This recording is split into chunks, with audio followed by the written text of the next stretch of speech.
Lakshmibai to Ahilya Holkar. Hello everyone, I am Prisha Gaikwad. I am going to represent Rani Lakshmibai, the Queen of Jhansi. मैं लक्ष्मीबाई प्रतिज्ञा करती हूँ, जब तक मेरे शरीर में रक्त है मैं पूर्ण निष्ठा से झांसी की सेवा करूंगी। झांसी आप भी चाहते हैं और मैं भी, फर्क सिर्फ इतना है आपको राज करना है और मुझे अपनों की सेवा।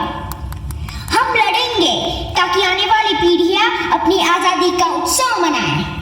हम लड़ेंगे और छत्रपति शिवाजी महाराज के स्वराज के सपने को पुनर्जीवित करेंगे। मैं वो मशाल बनूंगी जो हर भारतीय के दिल में आजादी की भूख बनकर दहकेगी। जब बेटी उठ खड़ी होती है तभी विजय बड़ी होती है। मैं मेरी झांसी नहीं दूंगी। हर हर महादेव। हर बोलो के मुंह सुनी एक कहानी थी, खूब लड़ी मर्दानी थी वो झांसी वाली रानी थी, खूब लड़ी मर्दानी थी वो झांसी वाली रानी थी।